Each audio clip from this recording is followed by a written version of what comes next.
ಹರಿಹರದಿಂದ ನಮ್ಮ ಸೊಸೆ ಮತ್ತು ಮೊಮ್ಮಗ ಮನೆಗೆ ಬಂದಿದ್ದಾರೆ. ಇವತ್ತು 4ನೇ ತಿಂಗಳು 5ನೇ ತಿಂಗಳಿಗೆ ಅದರಿಂದ ನಮ್ಮ ಸಂಪ್ರದಾಯ ಪ್ರಕಾರ ನಾವು ಅವರಿಗೆ ನಾಮಕರಣ ಶಾಸ್ತ್ರವನ್ನು ಇಟ್ಕೊಂಡ್ರಿ.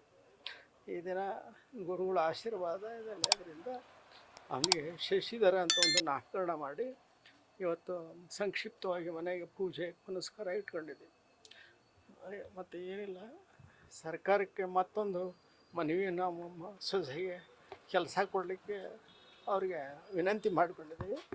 ಅದನ್ನು ಸರ್ಕಾರ ದಯಮಾಡಿ ಅದನ್ನು ಪರಿಷ್ಕರಿಸಬೇಕಂತ ವಿಶೇಷ ಪ್ರಕರಣ ಒಂದು ಪರಿಗಣಿಸಿ ಅದನ್ನು ಒಂದು ನೌಕರಿ ಕೊಡಬೇಕಂತ ನಾವು ಕೇಳ್ಕೊಂಡಿದ್ದೀವಿ.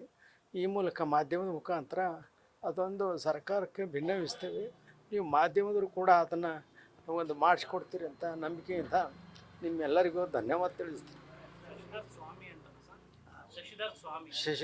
ಶಶಿಧರ ಅಂತ ಇಟ್ಕೊಂಡಿದ್ದೀವಿ.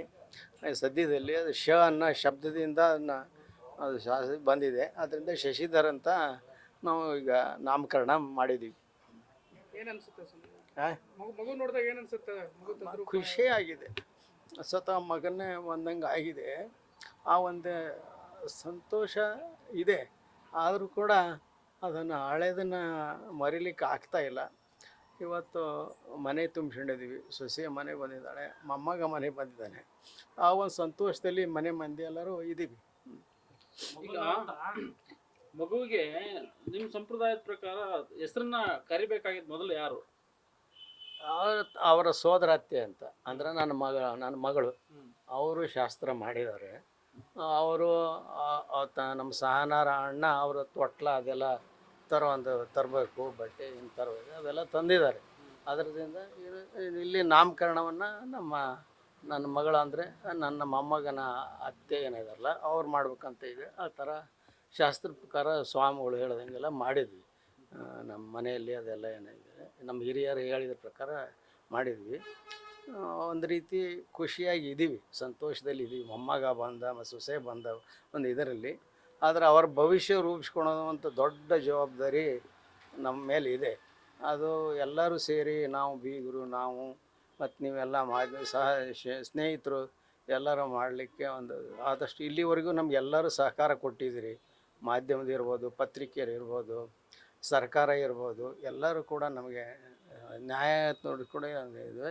ನಾವು ಈ ಮೂಲಕ ಏನಂದರೆ ತಪ್ಪಿತಸ್ಥರಿಗೆ ಶಿಕ್ಷೆ ಆಗಬೇಕನ್ನೋ ಒಂದೇ ಒಂದು ನಮ್ಮದು ಉದ್ದೇಶ. ಮತ್ತು ನಮ್ಮ ಸೊಸೆಗೆ ಒಂದು ಆಧಾರ ಆಗಬೇಕನ್ನೋ ಒಂದು ಚಿಂತೆ ಇದೆ. ಆ ಮುಖಾಂತರ ಏನು ಪ್ರಯತ್ನ ಎಲ್ಲ ನಾವು ಇಲ್ಲಿವರೆಗೂ ಮಾಡಿದ್ದೀವಿ. ಕೆಲಸದ ಬಗ್ಗೆ ತೊಂದರೆ ಸರ್ಕಾರ ನಮಗೆ ಕಾನೂನಲ್ಲಿ ಅವಕಾಶ ಇಲ್ಲ ಅಂತ ಕೊಟ್ಟಿದೆ. ಆದರೂ ಕೂಡ ಮತ್ತೊಂದು ಅರ್ಜಿಯನ್ನು ನಾವು ಪುನರ್ ಪರಿಶೀಲನೆ ಮಾಡಿರಿ ಅಂತ ಅರ್ಜಿ ಹಾಕಿದ್ದೀವಿ. ಸರ್ಕಾರ ಈ ಬಗ್ಗೆ ನಮಗೆ ಏನಾದರೂ ಸಹಾನುಭೂತಿ ತೋರಿಸ್ತೈತೆ ಅಂತ ನಾವು ನಂಬಿಕೆ ಇದೆ.